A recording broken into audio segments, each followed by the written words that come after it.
All right, Middlecoff. Brandon Staley hired by the Chargers as their new head coach on Sunday night. And we got to attack this from a 49ers angle as well because this affects them.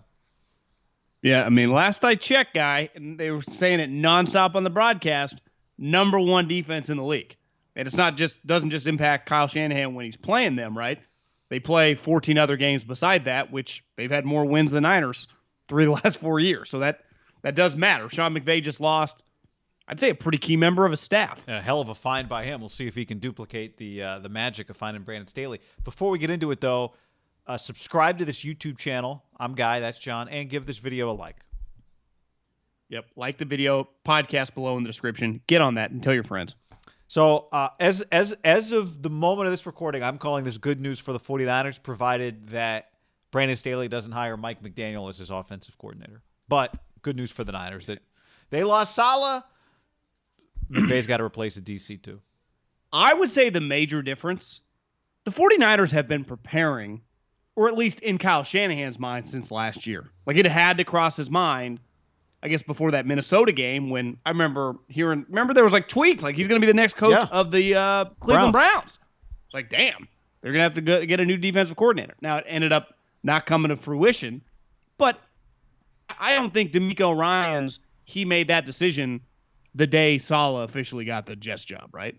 I would imagine this year he looked long and hard at practice in his mind without telling anyone, maybe with John and maybe Jed, but about and his dad, what he thought of DeMeco Ryans.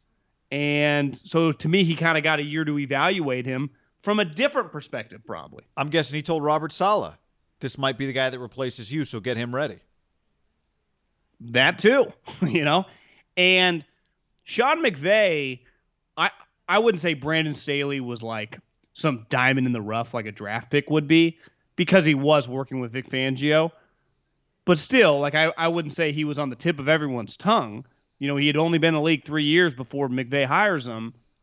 I guess maybe 4 years. And then he immediately 1 year later gets a head coaching job. I can't imagine when McVay hired him, and even when things started going well, he thought he was going to lose him after one season. Maybe over the last month he realized this guy's going to get some interviews. I'm going to have, some options, or at least start thinking about this. But he's got a quarterback situation. Had probably other things on the back burner, or he had to put it on the back burner a little bit. Like, it probably, maybe tonight didn't come as a shock, but this probably over the last 3 or 4 days that as it got more serious, probably, I wouldn't say jolted McVay, but like, fuck, I gotta pivot on this. I gotta do this again. Yeah. I mean, Wade Phillips tweeted he's available. I don't think they're gonna, get the band back together, as Bochy once told Flannery, right? Yeah. Those days are over. Yeah. I think the problem for him is he hired this guy and he was fantastic. Like, they were elite. I mean, and it wasn't those two guys.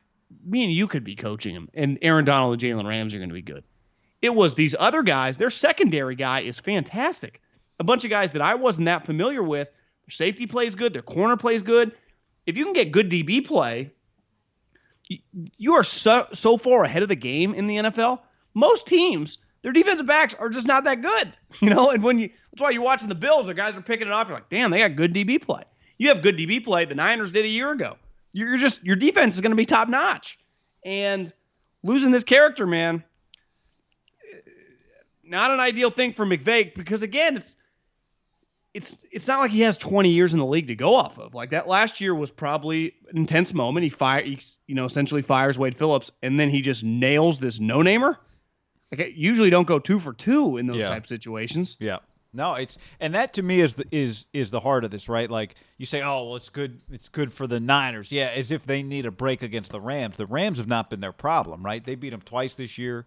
They've scored enough on them. They scored 24 and 23 points on the Rams this year. So it's not as if Brandon Staley was a thorn in Shanahan's side that he couldn't figure out. To me, it's more what you just said, that McVay this is just another moving part for them in the midst of what was a really impressive year for McVay, right? Yeah. But I think any just like the Niners, if you're the Seahawks or if you're the Cardinals, if you're the Rams, the fact that they got to replace Robert Saleh is good for you because you don't know if they'll nail that hire. In that way, this is just this thing is so closely bunched in this division Yeah. That anything that could throw one of these other teams off their axis a little bit is good for you.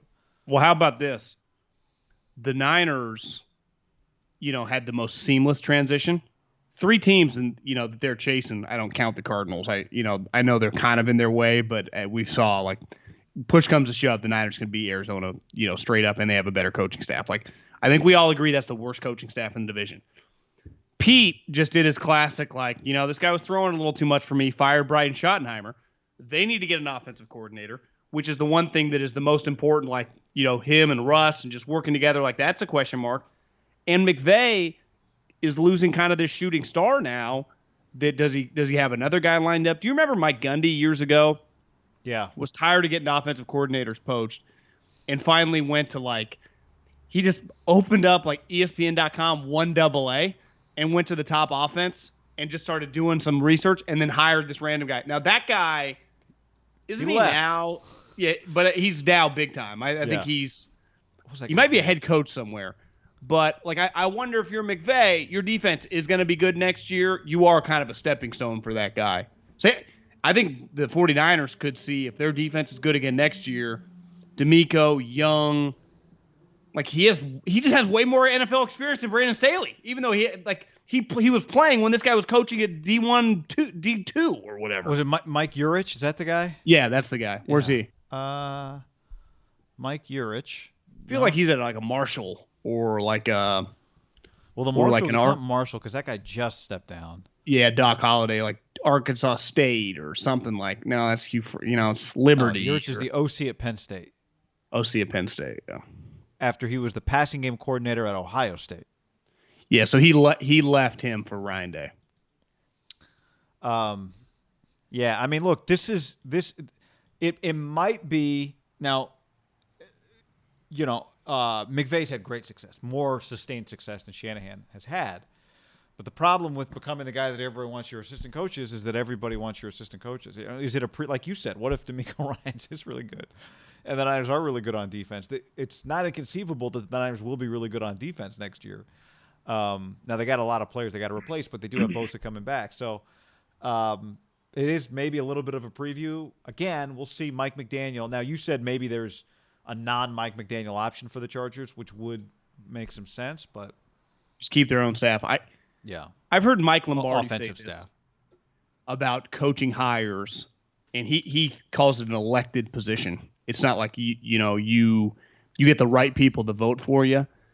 I do think what you're seeing, and it's been talked about for the last couple of years, there is a media hype machine that works in these guys' favor. And if you have it going for you, it takes you to another level. Because I noticed this in my little Twitter and just the podcast I listened to, and just this guy, the hype had really grown on this guy the last couple of weeks. It starts with Glazier and Peter Schrager, because they're media guys.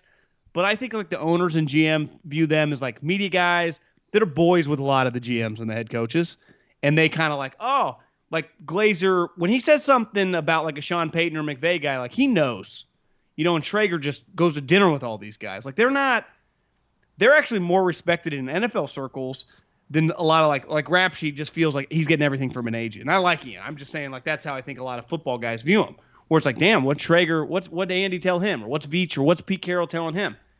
And there is this cycle of the certain guys, if you associate yourself with, it is a quicker path to the top, because it's not just you had to win a Super Bowl to get a shot or whatever. You're just around Sean, and I'd even put Kyle under that. There is a buzz and a backing to you. Andy, it kind of comes naturally just because his success speaks for itself. But how, for example, Wink Martindale, who's much older than these guys, he has been in the league for so long. The Ravens defense, I'm watching them play that game on Saturday going, their quarterback stinks. He can't complete a ball right now. I don't think Lamar stinks.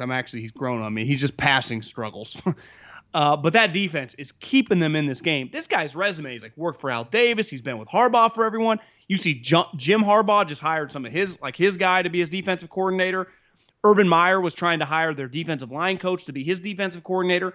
Wink Martindale, what the fuck does the guy have to do? And it's like, well, he's rolling out Ray Lewis, Ed Reed, and Suggs. No, that's not this team. Like, the Ravens defense is not this group of future Hall of Famers. It's actually, to me, really overachieving.